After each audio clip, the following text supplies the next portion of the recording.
Pai, Tu és fiel, eu creio em Ti. Teus caminhos e Teu santo agir, Deus presente sempre a me guardar. Quem sou eu pra poder questionar dos Teus planos, como duvidar? Eu nada posso além de confiar. A minha fé e o meu amor firmei, descansarei, confiarei em Ti. Mesmo se meus olhos não veem, Tu és Deus, sei que tens o melhor para mim. E mesmo se as lágrimas me detêm, Tu és Deus, este é o Teu melhor para mim.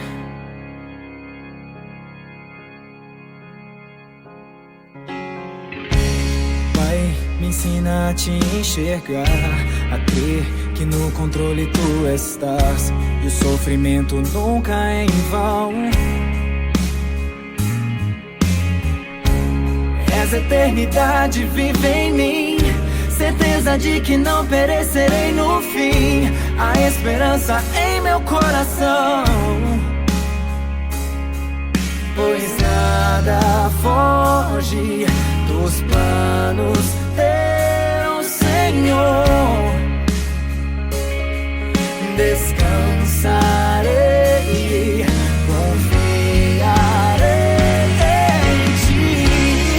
mesmo se meus olhos não veem, Tu és Deus, sei que tens o melhor para mim. E mesmo se as lágrimas me detêm, Tu és Deus, este é o Teu melhor para mim.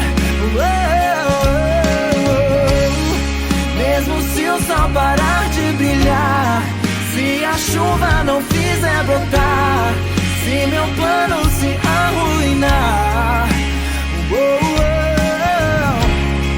se meu corpo em doença sofrer, se por Ti eu tiver de morrer, Tua vontade se cumpre em meu ser.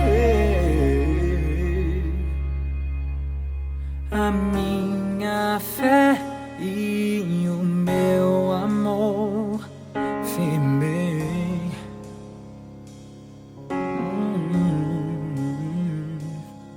descansarei, confiarei em Ti. Mesmo se meus olhos não veem, Tu és Deus, sei que tens o melhor para mim. E mesmo se as lágrimas me detêm, Tu és Deus, este é o Teu melhor para mim.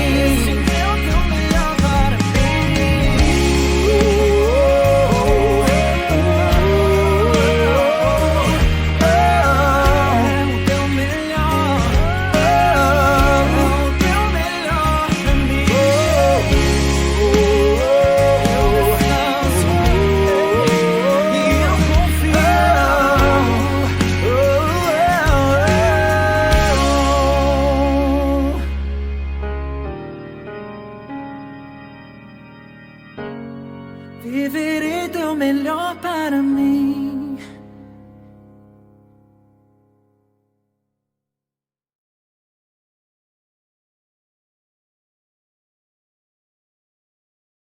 Irmãos, momento de compartilharmos a palavra. Convido você que abra a sua Bíblia e deixe aberta Mateus 19, versículos 4 e 6. E também Gênesis, capítulo 2, versos 18 em diante. Vamos começar por Mateus. Mateus, capítulo 19, versos 4 e 6. Nós estamos na IPB celebrando o mês da família presbiteriana. Começamos no 1º de maio, quarta-feira tivemos um churrasquinho e uma tarde gostosa no Parque do Carmo. Contando com crianças, tivemos ali cerca de 120 a 130 pessoas. Um dia muito aprazível. Você possa reservar essa data para o ano que vem, dia 1º de maio, se Deus permitir, estarmos lá. Então é o mês da família e eu decidi pregar sobre um tema específico, que é casamento e divórcio, tá bom? Nossa igreja tem enfrentado algumas situações, precisamos ser instruídos na palavra de Deus, então nós vamos meditar ao longo de 5 ou 6 domingos nesse tema geral, casamento e divórcio. Hoje é a primeira pregação desta série, Mateus 19, de 4 a 6. O nosso tópico é este: o casamento segundo Deus, o Criador. O casamento segundo Deus, o Criador.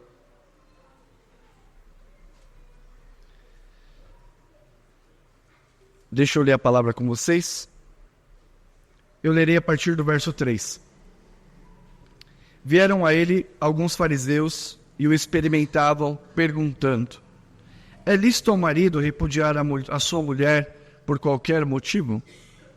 Então respondeu ele: não tendes lido que o Criador desde o princípio fez homem e mulher, e que disse: por esta causa deixará o homem pai e mãe e se unirá à mulher, tornando-se os dois uma só carne?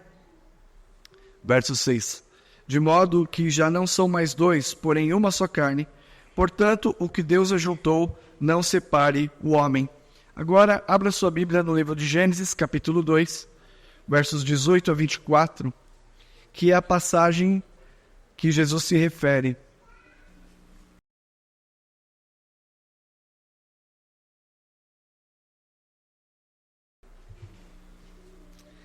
Disse mais o Senhor Deus: não é bom que o homem esteja só, far-lhe-ei uma auxiliadora que lhe seja idônea. Havendo, pois, o Senhor Deus formado da terra todos os animais do campo e todas as aves do céu, trouxe-os ao homem para ver como este lhes chamaria. E o nome que o homem desse a todos os seres viventes, esse seria o nome deles. Deu nome o homem a todos os animais domésticos, às aves dos céus e a todos os animais selváticos. Para o homem, todavia, não se achava uma auxiliadora que lhe fosse idônea. Então o Senhor Deus fez cair pesado sono sobre o homem, e este adormeceu. Tomou uma das suas costelas e fechou o lugar com carne. E a costela que o Senhor Deus tomara ao homem, transformou-o numa mulher e lhe a trouxe. E disse o homem: esta é afinal osso dos meus ossos e carne da minha carne, chamar-se-á varoa, porquanto do varão foi tomada. Por isso deixa o homem pai e mãe e se une à sua mulher, tornando-se os dois uma só carne. Ninguém duvida que a família sofre com os efeitos do pecado. A Escritura nos lembra que a natureza geme e suporta angústias até agora. Geme e suporta angústias até agora. E nós que temos as primícias, aguardamos a redenção do corpo. Esse é o estado em que a família também se encontra. A família, a constituição, em nossa época, a constituição da família, tal como criada por Deus, tem sido ameaçada por políticas como aborto, baseado na vontade da mãe, divórcio facilitado. Você marca o seu divórcio online, em 15 dias você se divorciou. Ideologia de gênero, ideologia feminista que reduz o papel da mulher, tirando-a da servidão, entre aspas, do esposo e colocando-a sob a servidão do Estado.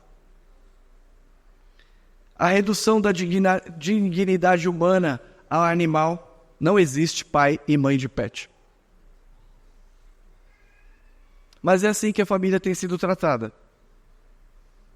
E os que se opõem a isso têm sido ridicularizados, rotulados, cancelados.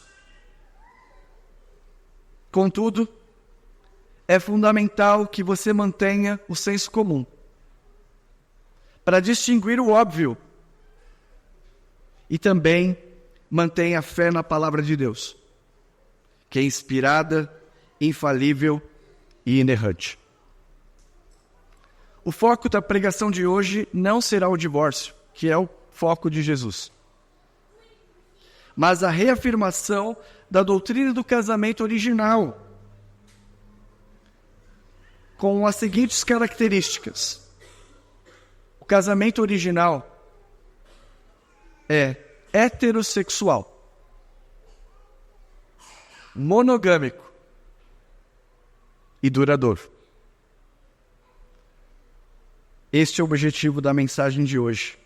A reafirmação da doutrina sobre o casamento original. Vindo para a igreja, geralmente a irmã Elisa lê o sermão para nós, e eu perguntei, e aí? Ela disse, é o óbvio. Há um mestre das pregações que diz que o pregador nunca deve pregar o óbvio, o que todos já sabem. Mas vivemos em tempos difíceis, em que tudo aquilo que todos já sabem tem sido amplamente negado e contraditado. Portanto, não é só saber o óbvio, é importante que você obedeça a palavra. O objetivo pastoral é que os cônjuges e os noivos, aqueles que estão se preparando para o casamento, quebrantados pela palavra de Cristo, conformem o seu casamento e o seu noivado aos padrões da palavra. Que você não conforme o seu noivado ao casamento a partir das emoções, a partir das suas carências afetivas, a partir dos seus desejos pecaminosos, e nem tampouco através das suas justificativas. Por mais difícil que seja o casamento, nós não podemos usar de justificativas. Então esse é o propósito pastoral. Contudo, há aqueles que não estão nem noivos e nem casados, mas chegarão lá um dia.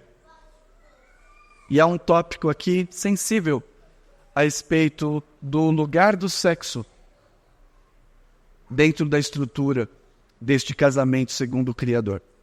E eu quero tratar dele um pouco mais também, com todos aqui, inclusive os pré-adolescentes, adolescentes e aspirantes ao casamento.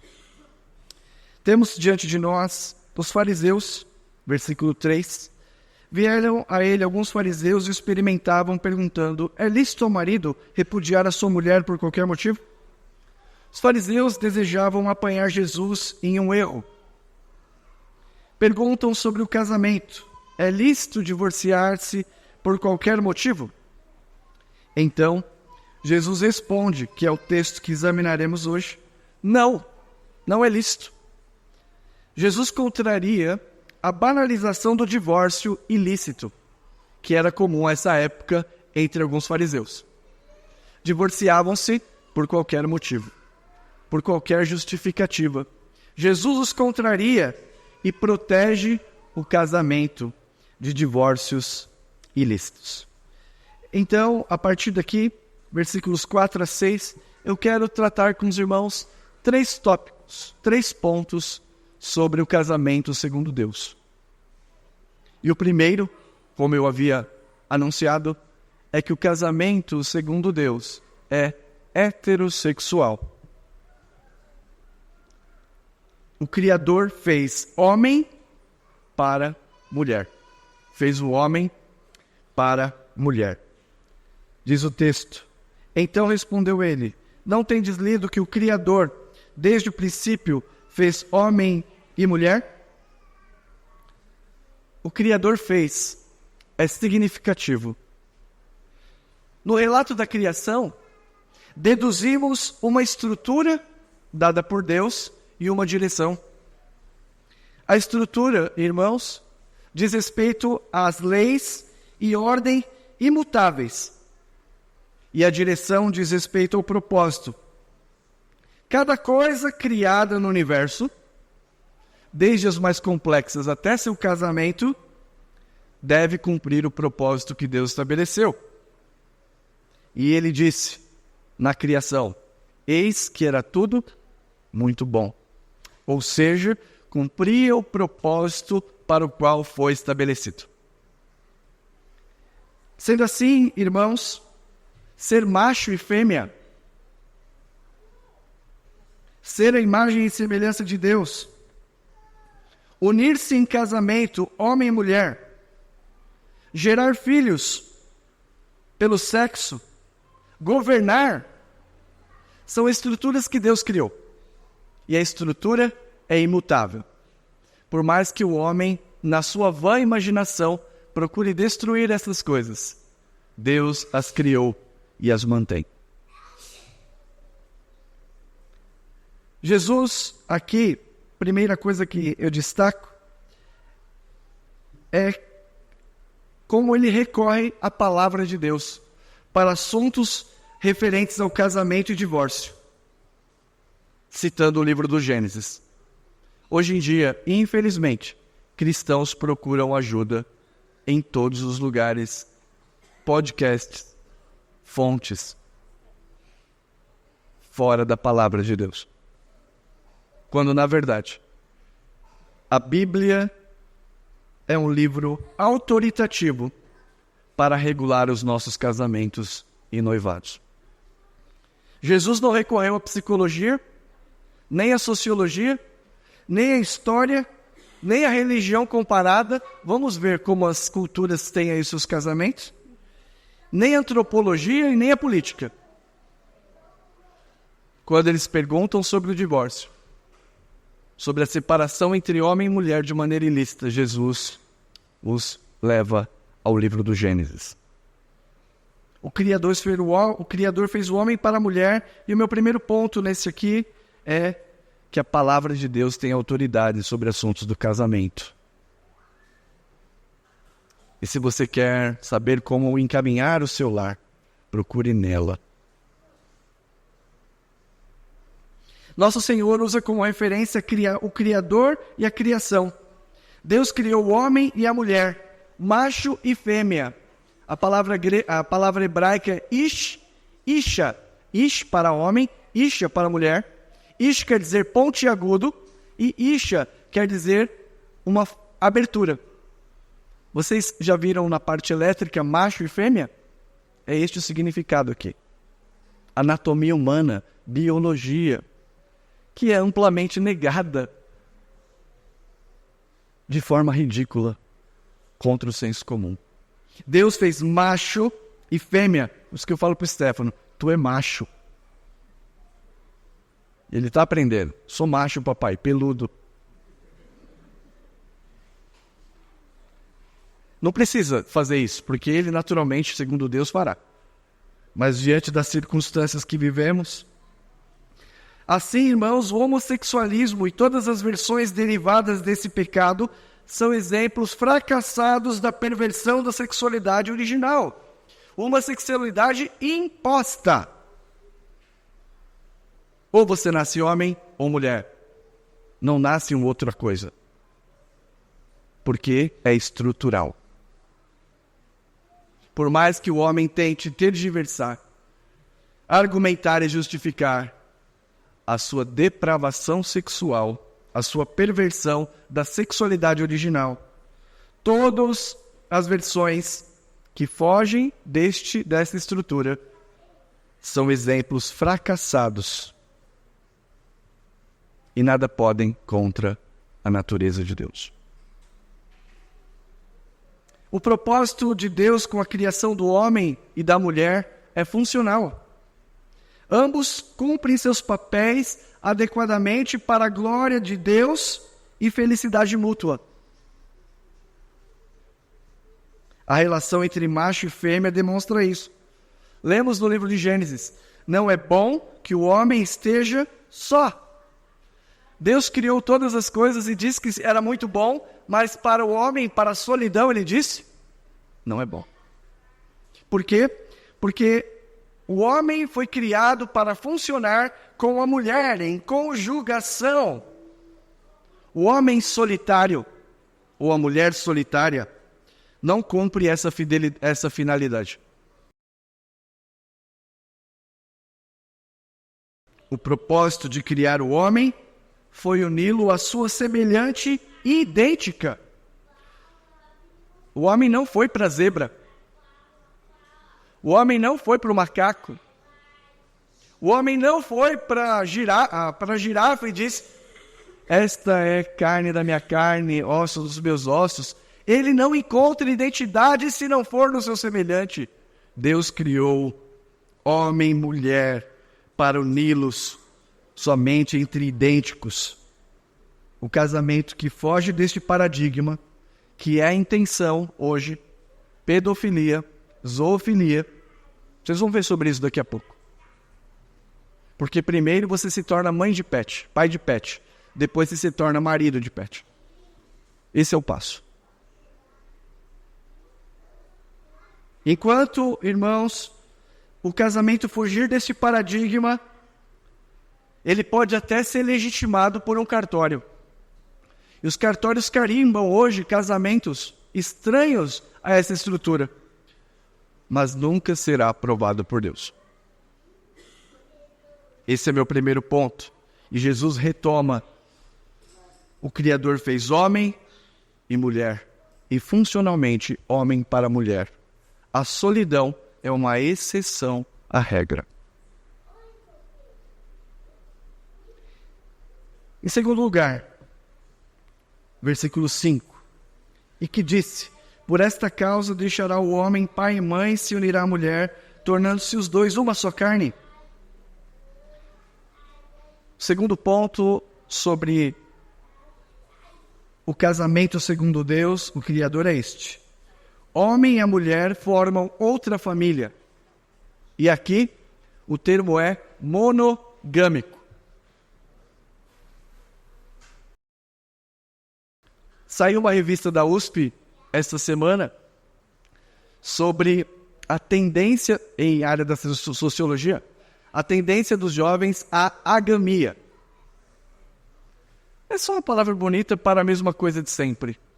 Agamia significa que os jovens estão deixando de casar, não querem ter filhos, mas praticam sexo na casa dos seus pais. Vocês se lembram o que a Bíblia diz sobre isso? Fornicação. Mas agora tem uma palavra, especialistas estão dizendo, entendendo as tendências, eles estão preocupados com, como se chama? Emissão de gás carbônico, políticas afirmativas. Quando Deus criou o homem e mulher, também criou de maneira que criasse uma nova família monogâmica. E aqui Jesus é explícito. Deixar a casa dos pais não significa abandoná-los, tá bom? Mas um novo compromisso. Sendo assim, maridos e esposas, isso aqui é motivo de muita briga. Entre os seus pais e o seu marido, o marido vem primeiro. Entre seus pais e a esposa, sua esposa vem primeiro. Jesus está se referindo a um novo compromisso assumido, em que o cônjuge terá a primazia. Está explícito o mandamento: um homem para uma mulher. Um homem para uma mulher. Recentemente tem sido homologado uniões, eu não chamo de casamento, uniões de 2 homens e uma mulher, 3 mulheres e um homem. Assim está a nossa pátria, assim está a nossa nação. Mas a palavra de Deus mostra que é um homem para uma mulher. Sendo assim, irmãos, Jesus não endossa os casos de poligamia, Poligamia era um homem que tinha várias mulheres.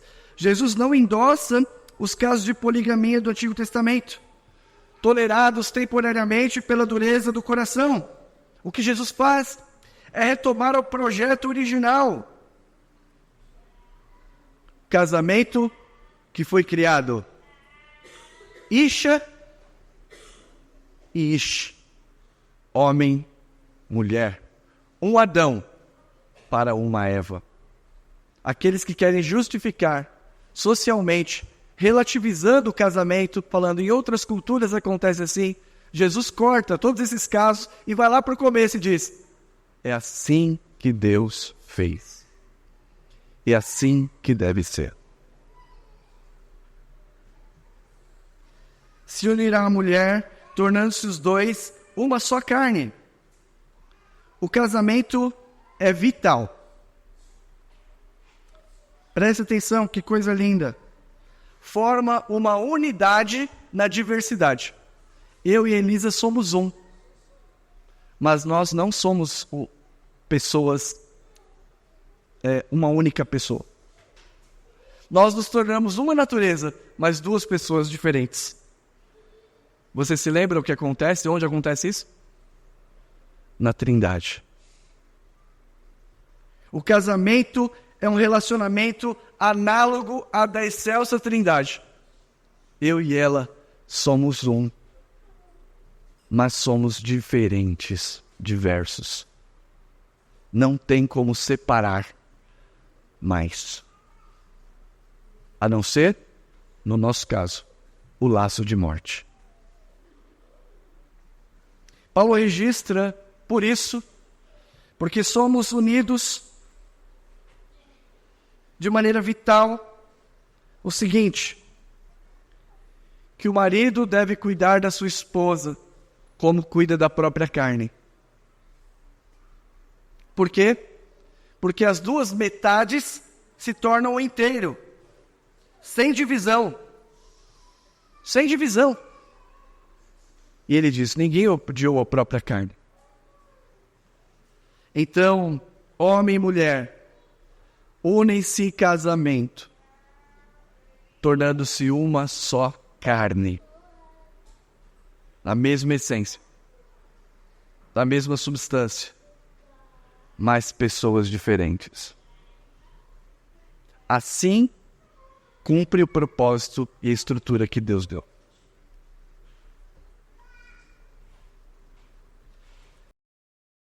Heterossexual, monogâmico e, por último, versículo 6. De modo que já não são mais dois, porém uma só carne. Portanto, o que Deus juntou, não separe o homem. O casamento é o compromisso permanente. Irmãos, e aqui só um detalhe contextual que eu vou trabalhar ainda em outras mensagens. Um doutor chamado Duck escreveu sobre divórcio e casamento 2 artigos excelentes, 60 páginas cada um. Eu li antes de pregar esta mensagem porque precisava entender o contexto ali dessa época. E há uma afirmação que me chamou a atenção. É esta. Abre aspas.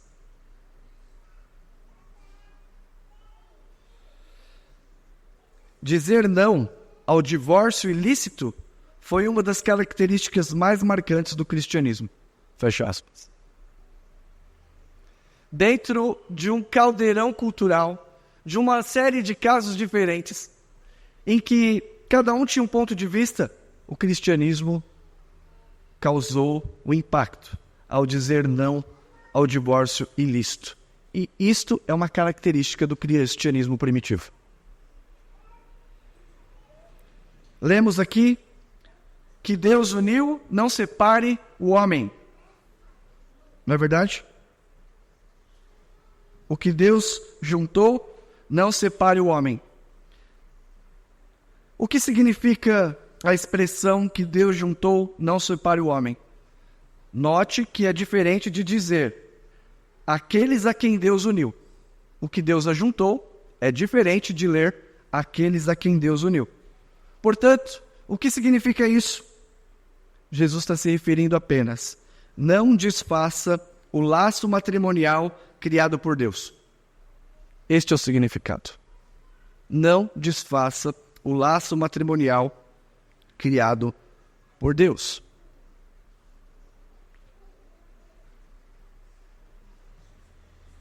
Assim, irmãos, a anuência de um juiz em um divórcio considerado ilícito diante de Deus é o ultraje da autoridade divina. Repito, a anuência de um juiz a um divórcio considerado ilícito para Deus é ultraje à autoridade divina. Eu achei muito interessante que Calvino fala isso, que o divórcio pode ser aceito, um divórcio ilícito, fora do padrão aceito pela Bíblia. Pode ser carimbado, mas isso não significa anuência de Deus. O divórcio é separação, aqui o divórcio ilícito, tá? É antinatural, porque viola o propósito da natureza e do casamento. É antinatural, porque nós fomos feitos para sermos unidos. E também é imoral, se ele for ilícito, porque é contra a vontade do Criador. Como cristãos presbiterianos no Brasil, em que o Estado é laico, em que ainda o Estado não tem gerência sobre a igreja, não confundimos a autoridade do magistrado com a autoridade de Deus. Somente a última é perfeita, a autoridade de Deus é perfeita, infalível e justa. Então, o casamento é um compromisso permanente, mas nós falaremos mais disso em outros momentos. Concluindo, nós somos uma igreja confessional. A doutrina bíblica que professamos está claramente exposta em nossas confissões escritas. Todo aquele que quer tornar-se membro aprende sobre a confissão de fé, sobre o sistema de crenças. E a confissão de fé de Westminster resume a doutrina do casamento ensinada por Jesus aqui. Abro aspas. O que diz a nossa confissão? E você que é membro desta igreja, anuiu a esta confissão. O casamento deve ser entre um homem e uma mulher. Ao homem não é lícito ter mais de uma esposa, monogâmico, nem a mulher mais de um marido ao mesmo tempo. Casamento, segundo Deus, é heterossexual, monogâmico e durável. Partindo agora para algumas aplicações.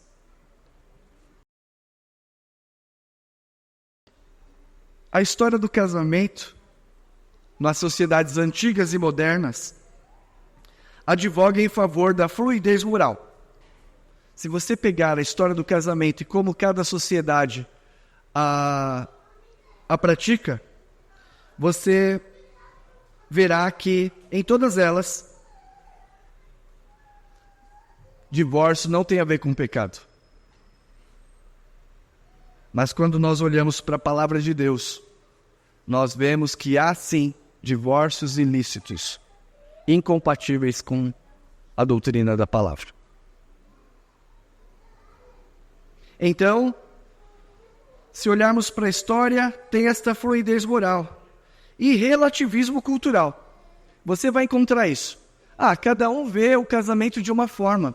Verdade. Ao longo da história e das culturas, o casamento e o divórcio foi tratado de maneira diferente. Mas qual é o nosso ponto aqui? Se você tiver um coração aberto para atender o que Jesus está nos ensinando, o problema é resolvido. O dilema não está, a dificuldade não está nas situações difíceis que você enfrenta. O problema não está na quantidade de casos diferentes. Onde está a dificuldade para termos um casamento segundo Deus? No nosso coração. Pergunto a você: Você está disposta? Você está disposto a receber com alegria o conceito cristão do casamento? Segundo o Criador, heterossexual, monogâmico e permanente. Assim, devemos deixar a desobediência obstinada a Deus e as nossas justificativas, porque justificamos, para obedecer à sabedoria de Deus.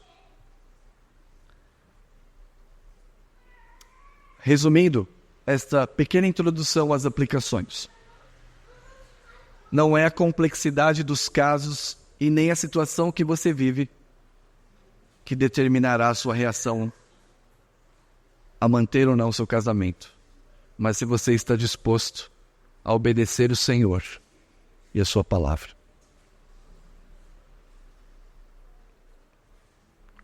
Então, em primeiro lugar, o casamento autorizado na Bíblia é entre homem e mulher.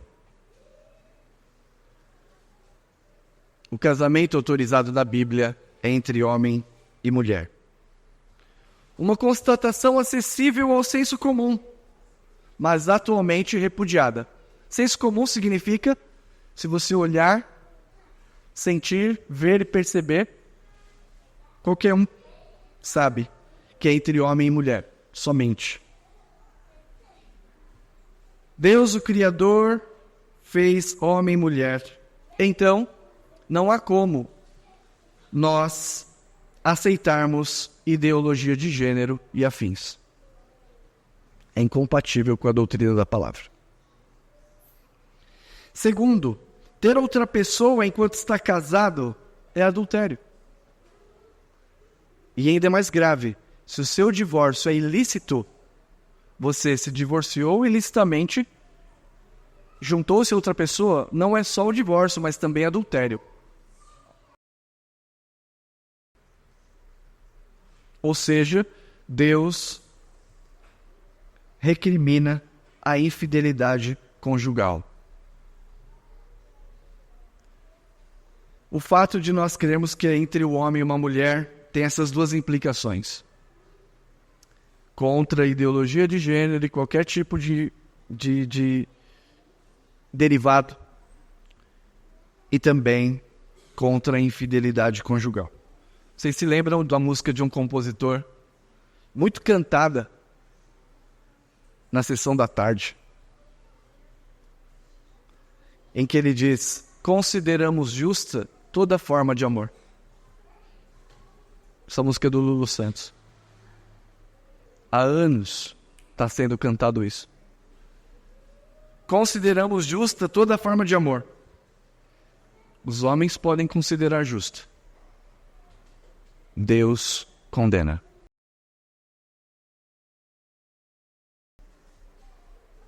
Em segundo lugar, o ato conjugal torna duas pessoas uma só.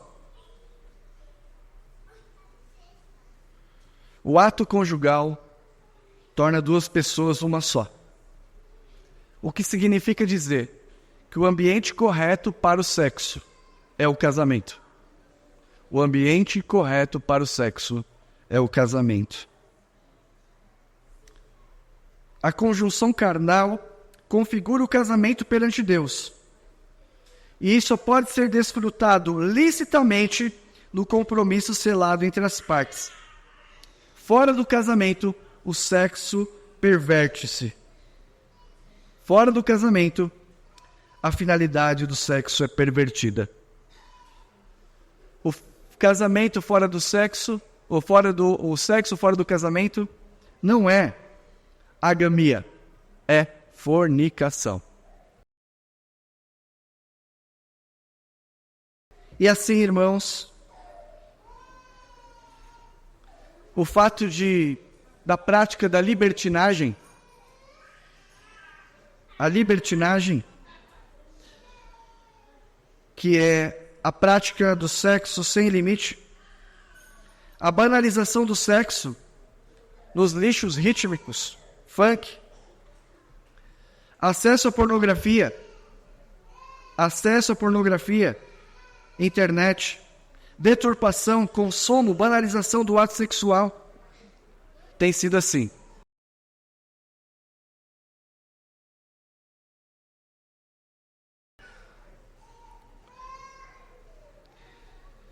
Mas também é o oposto. Irmãs, já estão cuidando ali da Lúcia?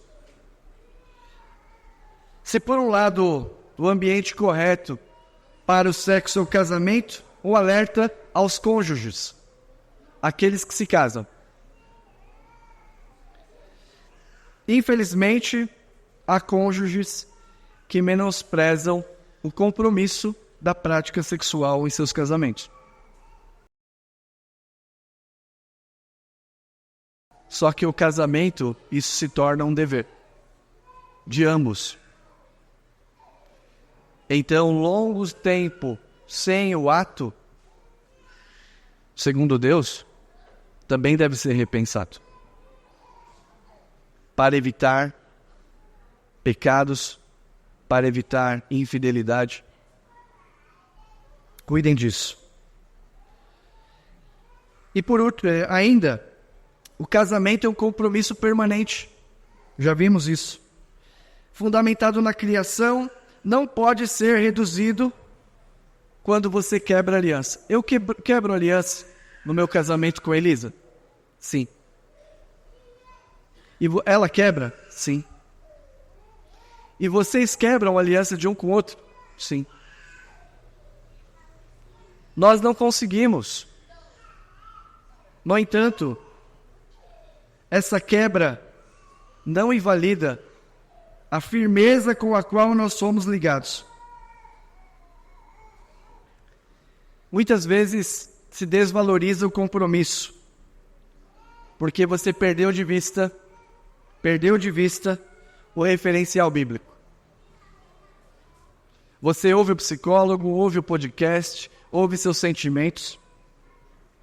Esqueceram-se da graça, do perdão e da glória de Deus. Também, desvalorização do compromisso, como eu disse, pela banalização do divórcio. Algumas sociedades eram mais permissivas, outras não, ao longo da história. O Brasil, a partir da década de 70, tornou-se mais fácil divorciar-se. Então, queridos irmãos e irmãs, aqueles homens não eram pós-modernos. Muito se diz, que hoje os casamentos não duram porque a gente vive numa sociedade líquida, que se dissolve facilmente. Não, aqui eles não eram pós-modernos. O que eles eram, o que eles tinham era um coração endurecido. Um coração duro para atender o que Deus criou. Semelhantemente a mim. E por último, diante desse quadro, quero encorajá-lo. O cônjuge é suprido pela graça de Deus. Temos o desafio aos casados. Temos o desafio de desfrutar do casamento no contexto da queda, e os efeitos do pecado são evidentes. Quais são os efeitos do casamento? Egoísmo, injustiça, desequilíbrio, perversão. Mas, irmãos, na cruz, falo a você que foi regenerado pelo Filho de Deus. Na cruz, pela fé. Você foi desligado de Adão e unido a Cristo. Você pode dizer como Paulo: eu não sou mais eu, mas Cristo vive em mim. E esse viver que agora vivo na carne, vivo pela fé no Filho de Deus. Você não é mais escravo do pecado no velho Adão. Nós fomos sepultados e vivificados em Cristo. Nós vemos nessa passagem que os homens recorrem à dureza de coração. Em Cristo fomos recriados e a imagem de Cristo está sendo refeita. O fato de Deus tolerar a dureza do coração de muitos nos remete à sua misericórdia e graça. Deus tolerou os pecados. E Deus tolera com paciência. Contudo, irmãos, por você ter morrido e ressuscitado com Ele, você terá maior alegria e prazer se obedecer a Deus. Heterossexual, monogâmico e durável. Na certeza de fé de que Ele não te abandonará. Assim, se a sua vontade te inclinar a subverter a direção do casamento, praticando sexo antes do ambiente correto, dando anuência a casamentos espúrios entre homossexuais, se o seu coração te inclina a ser infiel, ou ainda tentar dissolver esse laço, que você crucifique o velho homem na cruz.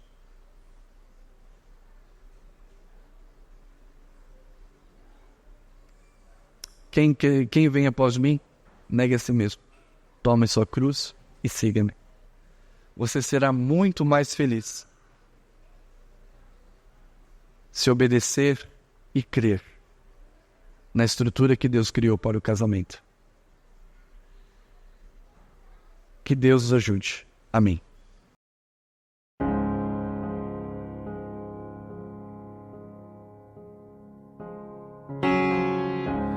Pai, Tu és fiel, eu creio em Ti. Teus caminhos e Teu santo agir, Deus presente sempre a me guardar. Quem sou eu pra poder questionar dos Teus planos, como duvidar? Eu nada posso além de confiar. A minha fé e o meu amor firmei. Descansarei, confiarei em Ti. Mesmo se meus olhos não veem, Tu és Deus. Sei que tens o melhor para mim. E mesmo se as lágrimas me detêm, Tu és Deus. Este é o Teu melhor para mim.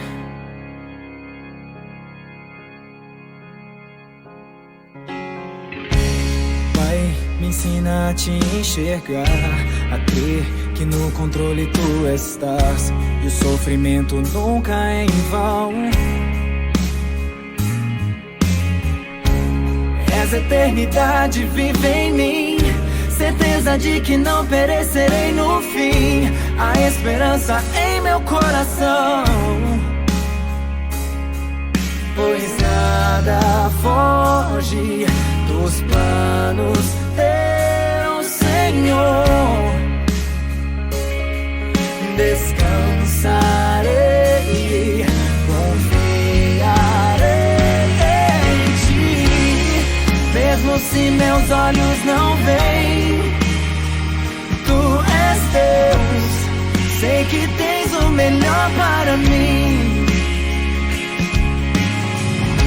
E mesmo se as lágrimas me detêm, Tu és Deus. Este é o Teu melhor para mim. Mesmo se o sol parar de brilhar, se a chuva não fizer brotar, se meu plano se arruinar, se meu corpo em doença sofrer, se por Ti eu tiver de morrer, Tua vontade se cumpre em meu ser.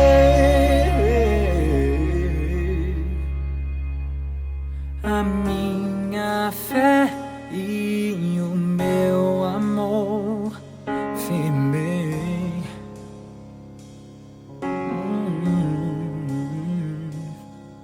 descansarei, confiarei em ti, mesmo se meus olhos não veem. Tu és Deus, sei que tens o melhor para mim. E mesmo se as lágrimas me detêm, tu és Deus, este é o teu melhor para mim.